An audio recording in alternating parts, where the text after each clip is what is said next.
আমার আর ইচ্ছে হলো না এখানে আর এক মুহূর্তও থাকার। চলে এলাম আমি। দিয়ে আপু আমার জন্য যেখানে ওয়েট করছে সেখানে।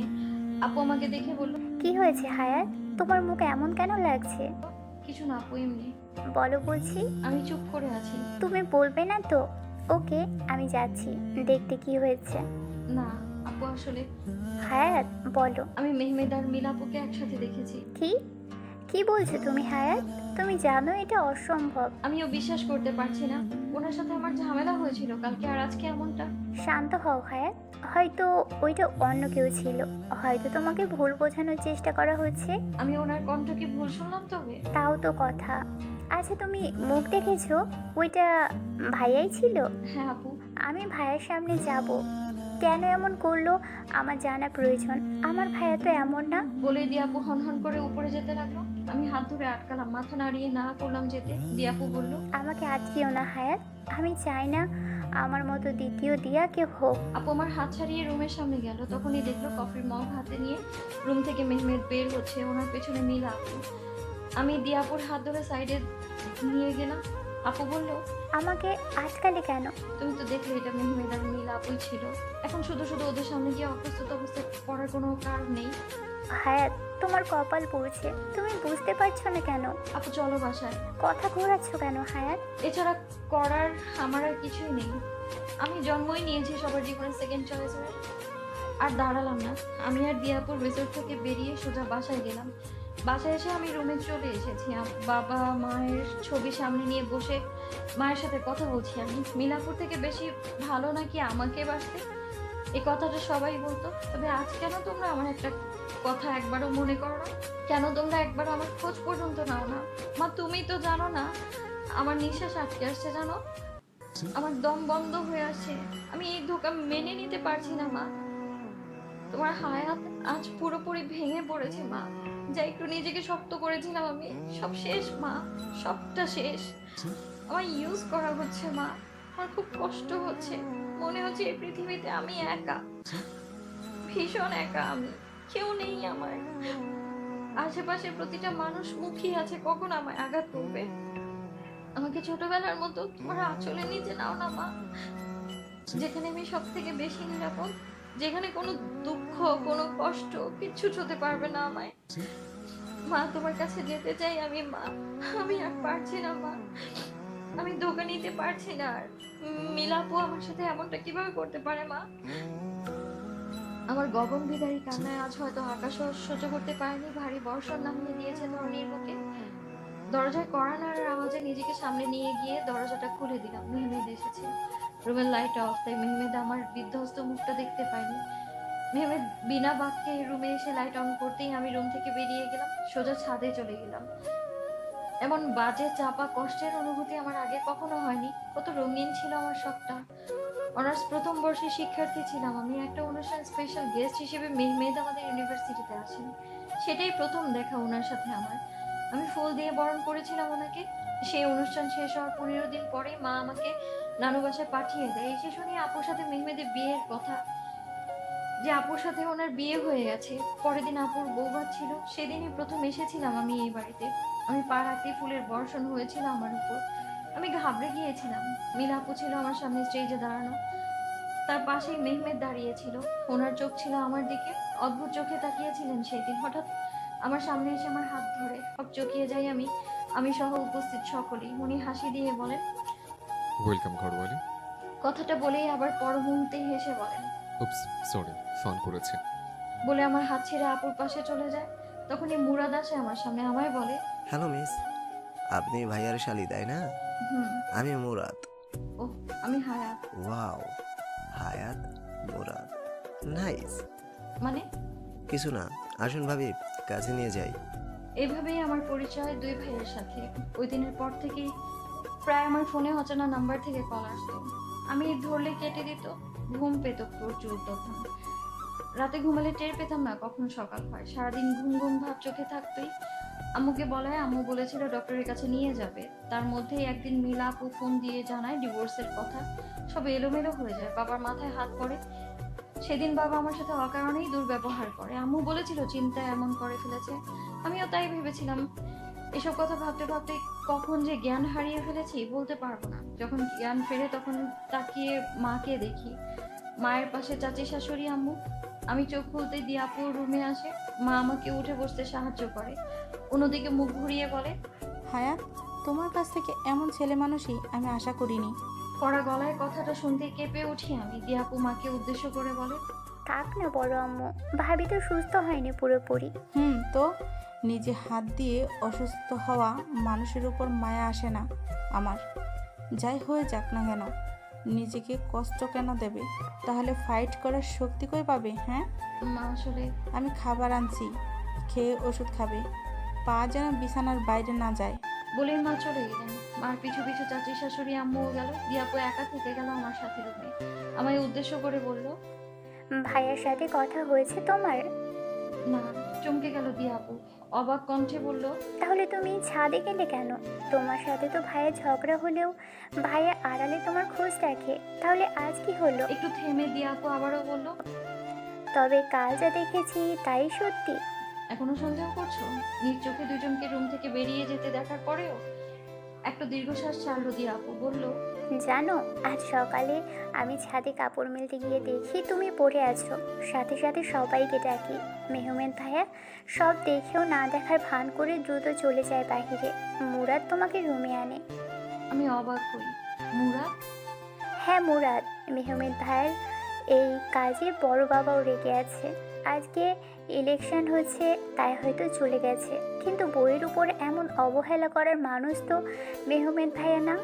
আমি হাসলাম আপুর কথায়। মনে মনে ভাবলাম, নিয়তি কি এমনই লিখেছে আমার ভাগ্য? রাতে সারাদিন মা, ছোট মুখ মানে চাচি শাশুড়ি, দিয়া আপু সবার সাথে ভালোই কাটলো।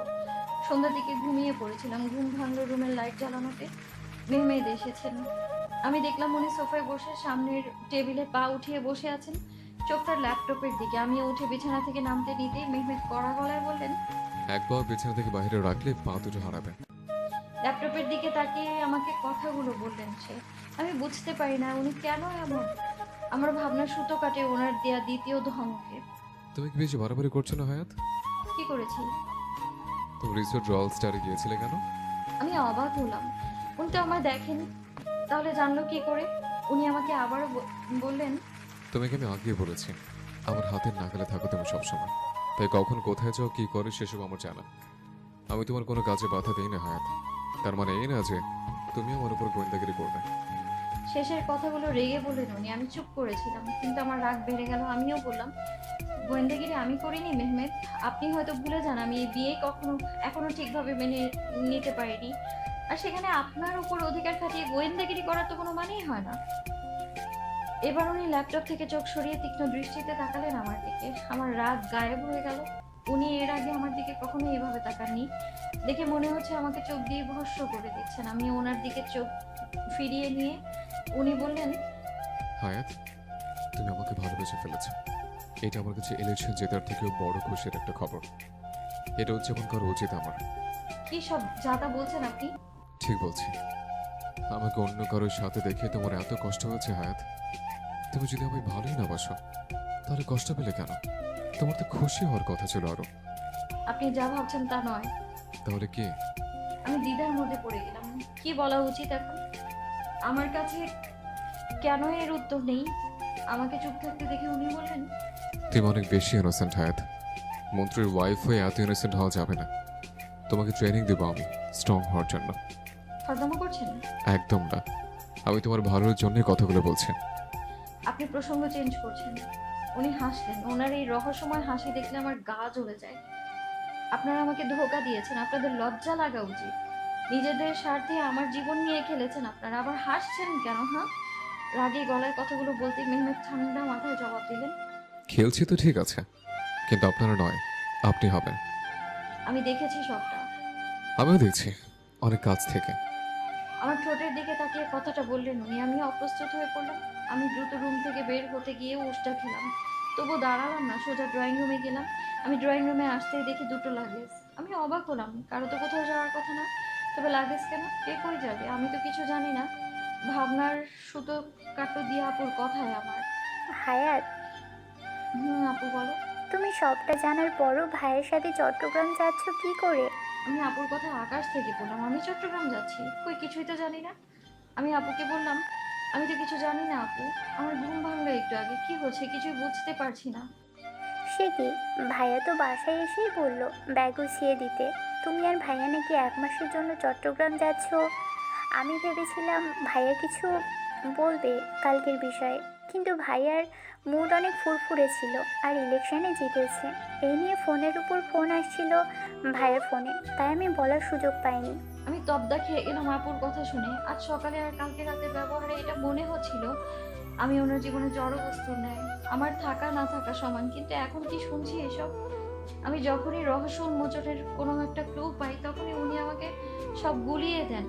আমার ভাবনার মাঝেই মা এলেন, হাতে দুধের গ্লাস, তা দেখেই আমি নাক সিটকালাম। মা বললেন, এমন করে লাভ নেই, খেতে হবে, এমনিতেই অসুস্থ। তারপর আবার আজকে রাতেই ঢাকার বাইরে যাবে। নিজের একটু যত্ন যে তুমি রাখবে না সেটা আমার জানা আছে। তাই নাও, তাড়াতাড়ি দুধটা খেয়ে নাও। কালকে রাতের পর থেকে এখন পর্যন্ত আর জ্বর আসেনি? আমি মাথা নাড়িয়ে না করলাম। মা আমার হাতে দুধের গ্লাসটা দিলেন। আমি খাবো না বলে অসহায়ভাবে তাকাতেই দিয়া আপু বলল, খাও হায়াত, বড় আম্মু কিন্তু আমাদের কখনো এত আদর করে খেতে বলেনি। আমাকে মা অনেক ভালোবাসেন আপু। ভীষণ।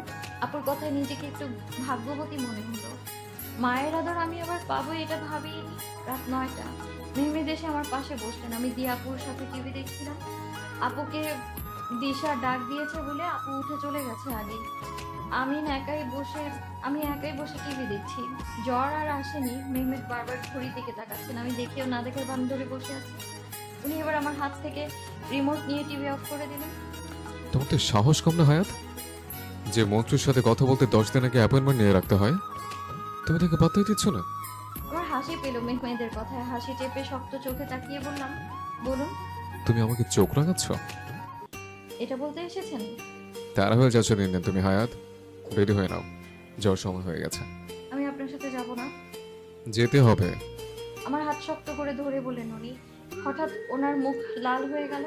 ছাড়ুন, ব্যথা পাচ্ছি আমি। ছাড়ার জন্য তো ধরে নেই আমি হায়াত। ব্যথায় আমার চোখে পানি চলে এসেছে। ভাঙা ভাঙা স্বরে বললাম, যাবো, হাত ছাড়ুন প্লিজ। উনি এবার আমার হাত ছেড়ে দিলেন। আমি সোজা রুমে গিয়ে দরজা লক করে দিলাম। কেউ তখন ড্রয়িং রুমে ছিল না, তবে মুরাদ আমাকে দৌড়ে উপরে যেতে দেখে। মুরাদ সাথে সাথে মেহমেদের সামনে গিয়ে মেহমেদকে ডাক দেয়। ভাই, মেহমেদ অগ্নি চোখে তাকায় যে মুরাদ আর কিছু বলতে পারে না, চলে যায় বাইরে। 20 মিনিটের মাথায় রেডি হয়ে নিচে নামলাম আমি। মা, ছোট আম্মু, দিয়াপু, হিরণ ভাইয়া, রিশা, দিশা সবাই দাঁড়িয়ে আছেন আমাদের বিদায় দিতে। বাবার ছোট বাবা মানে চাচা শ্বশুর কাজে ঢাকার বাইরে আছেন। সবার কাছ থেকে বিদায় নিয়ে গাড়িতে উঠে বসতে মেহমেদ আমার পাশে এসে ড্রাইভিং সিটে বসলেন। ড্রাইভ করতে লাগলেন। আমার মাথাটা ঘুরছে হঠাৎ করে। ঢাকার বাইরে কেন যাচ্ছেন উনি, এই একটা কথাই ঘুরছে আমার মাথায়। ভাবতে ভাবতে একসময় ঘুমিয়ে গেলাম। ঘুম ভাঙতে দেখি ঠান্ডা লাগছে। চোখ মেলে দেখি পাশের সিটে মেহমেদ নেই। আমি হকচকিয়ে যাই। গাড়ি থেকে নেমে বাইরের পরিবেশ বোঝার চেষ্টা করছি আমি। বাইরে পিনপতন নীরবতা। মেইন রোডের এক পাশে গাড়িটা দাঁড় করানো। মাঝে মধ্যে পাশ দিয়ে শো শো করে দু একটা গাড়ি চলে যাচ্ছে। পরিবেশটাও কেমন শীতল আর ভেজা। মনে হচ্ছে এখানে বৃষ্টি হয়েছে কিছুক্ষণ আগে। আমার মনে অজানা ভয় হানা দেয় হঠাৎ করে। মেহমেদ এমন এক নীরব জায়গায় গাড়ি থামিয়ে গেলটা কোথায়? আমায় আবার মেরে ফেলবে নাকি? এসব আজগুবি চিন্তা মাথায় ঘুরছে আমার। এমন সময় সামনে দেখতে পেলাম একটু দূরেই আলো জ্বলছে কোথাও একটা। আমি আর কিছু না ভেবে সেদিকে গেলাম। আলোর উৎসের কাছাকাছি আসতেই দেখি এটা একটা টঙের চায়ের দোকান। আমি আরো একটু এগিয়ে যেতে দেখি কেউ একজন উল্টো দিক হয়ে বসে চা খাচ্ছে। পেছন দিক থেকে বুঝলাম এটা মেহমেদ। উনি আজ কালো রঙের শার্ট পরেছেন। পাঞ্জাবি ছেড়ে আজ শার্ট পরায় অন্যরকম লাগছিল ওনাকে।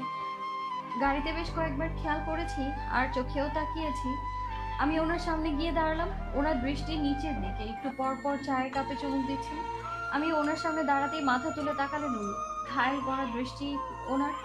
আমি দু কদম পিছিয়ে গেলাম ওনার তাকানোতে। উনি আমায় বললেন, ঘুম ভাঙলো তবে? যেভাবে ঘুমাও একদম কুম্ভকর্ণের বোন লাগে। উনি স্পষ্ট খোঁচা দিচ্ছেন। বুঝতে পেরেও কিছু বলতে ইচ্ছে করলো না। উনি আমার চুপ থাকতে দেখে আবারও বললেন, চা খাবে? এই মামার দোকানে চা ভীষণ মজার। আমি মাথা নাড়িয়ে হ্যাঁ বললাম। উনি বললেন, বসো, আমি আনছি। বলেই উঠে গেলেন। আমি গিয়ে বসলাম। অদ্ভুতভাবে ওনার ড্রেসের সাথে আমার ড্রেসের কালার মিলে গেছে। আমি সেটা মাত্রই খেয়াল করলাম। যান্ত্রিক শহর থেকে দূরে এমন নীরব একটা যাতায়াতে, এমন নীরব একটা জায়গাতে বেশ ভালোই লাগছে আমার। আজ মেহমেদকেও অন্যরকম লাগছে। তুমি কেন অন্যরকম মেহমেদ? তোমাকে বোঝা এত কঠিন কেন হয়ে পড়ছে আমার? আমি দূরে যেতে চাইলে তুমি আরো কাছে টানছো কেন মেহমেদ? কেন? মনে মনে কথাগুলো ভাবা শেষ করতেই মেহমেদ এসে আমার সামনে চায়ের কাপ ধরলেন। আমি যে আমার ভাবনার মাঝে ওনাকে তুমি বলে সম্বোধন করেছি এটা ভেবেই লজ্জা পাচ্ছি। উনি আমার দিকে ভ্রু কুঁচকে তাকিয়ে বললেন, এমন লজ্জা পাচ্ছ কেন হায়াত? আমি তো এমন কিছু করিনি যে তুমি লজ্জা পাবে। আপনি কি এমন একটা সুন্দর পরিবেশে ওসব অসভ্য মার্কা কথাগুলো না বলে পারতেন না? মেহমেদ হাসলেন আমার কথায়। চা খাওয়ার মাঝে মেহমেদের ফোনটা বেজে উঠলো। উনি ফোন ধরেই বললেন, তোর ভাবি এখন তোর হাজবেন্ডের সাথে ব্যস্ত আছে, তুই পরে ফোন দে। ওনার আবার এই অসভ্যটা কথায় আমার কান লাল হয়ে গেল। কথাগুলো শুনে বুঝলাম দিয়া আপু ফোন দিয়েছে। ওপাশ থেকে দিয়া আপু কি বলল শুনতে পেলাম না। উনি একটু কথা বলে ফোনটা আমার দিকে এগিয়ে দিয়ে বললেন, নাও। আমি নিলাম, সালাম দিলাম। আপু সালামের উত্তর দিয়ে বলল, হায়াত, তোমরা এখন কোথায় আছো? আমি সঠিক জানি না আপু। ও শোনো, এদিকে তো এক বিরাট কেলেঙ্কারি হয়ে গেছে। কি হয়েছে? মে- দিয়াপুর কথা শেষ করার আগে মেহমেদ আমার কাছ থেকে ফোনটা কেটে দিলেন। আমি রাগে চোখে তাকালাম। উনি হেসে বললেন, বৃষ্টি নামবে আবার, গাড়িতে চলো।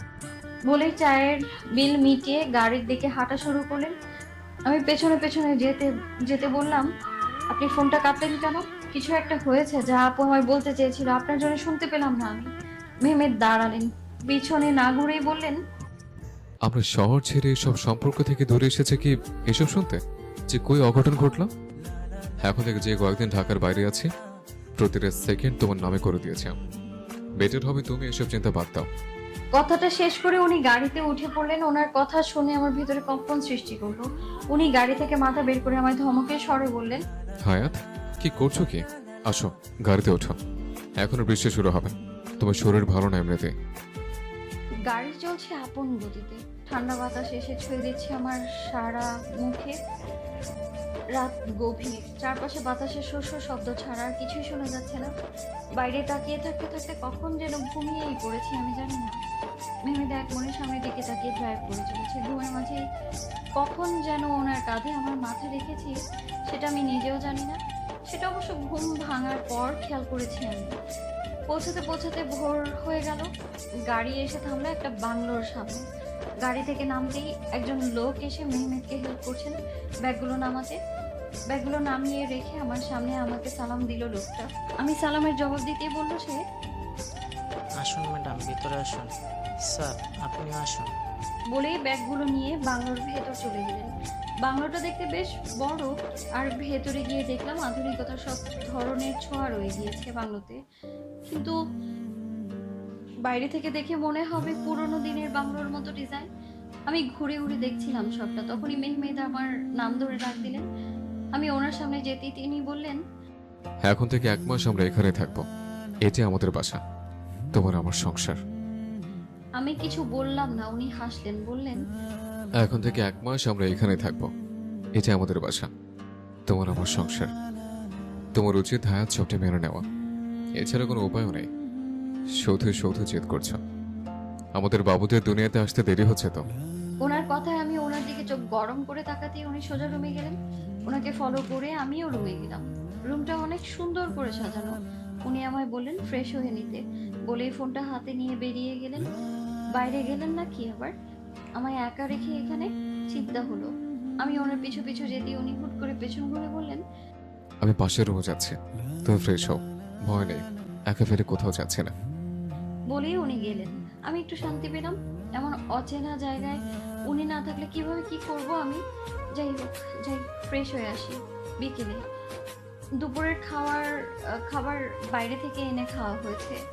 খাওয়া দাওয়ার পরই মেহমেদ বেরিয়ে গেছেন, বলে গেছেন সন্ধ্যার আগে ফিরবেন। আমি পুরো বাংলোটা ঘুরে দেখেছি এই সুযোগে। ভালোই সুন্দর করে সাজানো হয়েছে, আর প্রতিটা আসবাবপত্র অত্যন্ত রুচিসম্মত। আমার বেশ ভালোই লেগেছে। পুরো বাংলোটা ঘুরে দেখা শেষ করে ড্রয়িং রুমে এসে বসলাম আমি। সামনে টেবিলে নানান ধরনের ফ্রুটস আর চকলেট রাখা। সেখান থেকে একটা আপেল নিয়ে খেতে শুরু করলাম। খেতে খেতে রুমে যাচ্ছিলাম, তখনই ফোনটা বেজে উঠলো। কিন্তু মেহমেদ তো ওনার সব ফোন সাথে করে নিয়ে গেছেন। তাহলে ফোনের আওয়াজটা কোথা থেকে আসছে এটা ফলো করে আমি গেলাম আমার রুমের ঠিক পাশের রুমটায়। চার্জে লাগানো একটা ফোন, সেটাই রিং হচ্ছে। আমি ফোন ধরতে ওপাশ থেকে মেহমেদের কণ্ঠ ভেসে আসলো। এতক্ষণ লাগে একটা ফোন ধরতে? আমি কি জানতাম আপনি ফোন দিয়েছেন? তাছাড়া আমি তো জানিই না আপনি বাসায় ফোন রেখে গেছেন। আমার ফোন না ওটা। আমি একটু অবাক হলাম, জিজ্ঞেস করলাম তাহলে কার? তোমার। বাসায় একা আছো, যদি কোনো সমস্যা হয় তাই আসার আগেই ফোনটা কিনে এনেছে। সব ঠিকঠাক করে দেওয়া আছে, আমি ফোন করলে দ্রুত ধরবে। আমি আরেক দফা অবাক হলাম। ওনার এই হুটহাট ভালো হয়ে যাওয়াটা আমার কাছে আজব লাগে ভীষণ। উনি আমার চুপ থাকতে থাকতে দেখে বললেন, তোমার ভাবা শেষ হলে কিছু কথা আছে, শোনো। বলুন। রেডি হয়ে থাকো, কাপড়ে তোমার সব জামা কাপড় রাখা আছে। আমি এসে যেন দেখি তুমি রেডি হয়ে আছো। ওকে, বাই। কল কেটে দিলেন উনি। আমার উত্তর শোনার প্রয়োজন বোধ করলেন না। আজব লোক তো। আর যাবই বা কোথায়? কিছুই বললেন না। এমন কেন উনি? সন্ধ্যা শেষ হওয়ার আগ মুহূর্তে এলেন উনি। আমি কালো রঙের একটা শাড়ি পরেছি। উনি এসে আমায় এক পলক দেখে রুমে চলে গেলেন। 10 মিনিট বাদে ফ্রেশ হয়ে ব্ল্যাক স্যুট পরে এলেন। আমায় বললেন, চলো, লেট হয়ে যাচ্ছে। আমি মাথা নাড়িয়ে হ্যাঁ বলে পিছু পিছু গেলাম। গাড়িতে বসতেই উনি সিট বেল্ট লাগিয়ে দিতে এলেন। আমি পারবো। আমি দিলে সমস্যা কি? না, সমস্যা নেই। হুম। ওনাকে আজব লাগছে, কেমন চোখে চোখ রাখছেন না আমার, অথচ আমার চোখের দিকে তাকিয়ে কথা বলেন উনি সব সময়। আমার ভাবনার সুতো কাটলো ওনার ডাকে। হায়াত এসে গেছে। আমি গাড়ির ভেতর থেকে বাহিরটা দেখলাম। এটা একটা পার্টি হল। বাইরে অনেকগুলো গাড়ি দাঁড় করানো, জায়গাটা পার্কিং এরিয়া। আমি গাড়ি থেকে নেমে দাঁড়ালাম। মেহমেদ গাড়ি পার্ক করে এসে আমার হাত ধরলেন। আমি এক পলক তাকালাম ওনার দিকে। উনি সোজা তাকিয়ে আছেন, হাত ধরে ভেতরে নিয়ে গেলেন। অনেক মানুষ এখানে, তাদের কাউকেই চিনি না আমি। একটু একটু অস্বস্তি হচ্ছে আমার। আমি সেটা মেহমেদকে বুঝতে দিলাম না। আমরা ভেতরে যেতেই একজন ভদ্রলোক এগিয়ে এলেন। মেহমেদ, অবশেষে এলে। তোমার জন্য সেই কখন থেকে ওয়েট করছিলাম। তুমি যে এবারের ইলেকশনটা জিতবে আমি জানতাম। যতই হোক না কেন, তোমার মতো ভালো মনের একজন মানুষ দুটো নেই। অভিনন্দন। মেহমেদ হ্যান্ডশেক করলেন আর হাসলেন। লোকটা আবারও জিজ্ঞেস করলো, ইনি? মাই ওয়াইফ, হায়াত মেহমেদ চৌধুরী। ও হ্যালো ম্যাম, বসুন আপনারা। আমরা গিয়ে একটা টেবিলে বসলাম। তখনই একজন মহিলা ছুটে এসে আমার পাশের চেয়ারে বসলেন। আপনি মেহমেদের ওয়াইফ? মাশাআল্লাহ, অনেক কিউট আপনি। আমি একটু অবাক হলাম। মহিলাটা আবারও বললেন, আমি হেনা, আমার উনি আর মেহমেদ ভালো বন্ধু। ও ভালো আছেন আপু? হ্যাঁ, তুমি? জি আলহামদুলিল্লাহ। আমাদের কথার মাঝে মেহমেদ আমার কানের কাছে এসে বলল, আমি একটু ওদিক থেকে আসছি, তুমি ভাবির সাথে গল্প করো। আচ্ছা। উনি উঠে গেলেন। হেনা আমার সাথে এতক্ষণে গল্প জমিয়ে দিয়েছে। মেয়েটা বেশ মিশুক। বিয়ে হয়েছে 1 বছর, এখনো কোনো বাচ্চা হয়নি। হেনার বরের নাম আশরাফ। আমাদের গল্পের মাঝে অ্যানাউন্সমেন্ট হলো ডান্সের। এটা শুনে হেনা আমায় বলল, ভাবি, আপনি আর ভাই ডান্স করেন না? আমি চমকে উঠলাম। বললাম, না আপু। কেন? দেখো, আমি জানি তোমাদের বিয়ের মাত্র 2 মাস কি 2.5 মাস হয়েছে। এখনো তোমরা অতটা ফ্রি হওনি একজন অন্যজনের সাথে, কিন্তু তাই বলে কি এমন এক মুহূর্ত মিস করবে? এটা সময় মেমোরি বানাও, পরে বাচ্চা কাচ্চা হয়ে গেলে কিন্তু আফসোস করবে। হেনাপুর কথায় লজ্জা পেলাম আমি। আশেপাশে তাকিয়ে মেহমেদকে খোঁজার চেষ্টা করলাম। না, নেই সে। হয়তো অন্যদিকে আছে। আমি মাথা ঘামালাম না। হেনা এতক্ষণে ওর 1 বছরের সংসারের সব গল্পই করে ফেলেছে আমার সাথে। আমিও শুনছি টুকটাক কিছু কথা, আমিও বলছি। হঠাৎ লাইটস অফ হয়ে গেল। ডান্স ফ্লোরের দিকে আলো জ্বলে উঠলো। সবার চোখ সেখানে, আমিও তাকালাম। তুমসে মোহাব্বত হ্যাঁ গানটা শুরু হলো। বেশ কিছু কাপল ডান্স করতে লাগলো। হঠাৎ মেহমেদ কোথা থেকে এসে আমার সামনে দাঁড়ালো। এসো। বলেই হাত বাড়িয়ে দিলেন। আমি হাত রাখলাম ওনার হাতের উপর। উনি ডান্স ফ্লোরে নিয়ে এলেন আমার। ডান্স করতে লাগলেন। আমি ওনার কানের কাছে গিয়ে বললাম, আমি তো ডান্স পারি না। সমস্যা নেই, আমি আছি, তুমি শুধু রেসপন্স করো। আমি তাই করতে লাগলাম। ডান্সের মাঝে উনি আমার খুব কাছে চলে এলেন। মেহমেদের নিঃশ্বাসের শব্দটা অবধি আমি শুনতে পেলাম, অনুভব করছিলাম। একটা সময় আমার কোমর জড়িয়ে ধরেন উনি। হাত দিয়ে আমায় ঘুরিয়ে আমার পেটে হাত রাখেন, কাঁধে রাখেন মাথা। আমি কেঁপে উঠি। একটু পরেই গানটা শেষ হয়। সবাই হাততালি দিতে থাকে। মেহমেদ আমায় ছেড়ে দেয়। আমি মেঘমেদের দিকে তাকিয়ে সামনের দিকে তাকালাম। হেনা আপু অনেক খুশি হয়েছে, আমার ভীষণ ভালো লাগলো। এমন সময় খেয়াল করলাম আপুর মতো একজনকে, কিন্তু আপু এখানে কিভাবে আসবে, আর তাও গাউন পরে। আমার ভাবনার সুতো কাটে সবার কথায়, সবাই বলছে পার্টনার চেঞ্জ ডান্স হবে, সেটাতে আমাদের পার্টিসিপেট করতে। আমি জাস্ট না বলতেই যাচ্ছিলাম, তখনই মেহমেদ হ্যাঁ বললেন। আমি মেহমেদের কাছে গিয়ে বললাম, আপনি হ্যাঁ কেন বললেন? আমি তো ডান্স পারি না। তারপর আবার পার্টনার চেঞ্জ। মেহমেদ হাসলেন, আবার সেই রহস্যময় হাসি।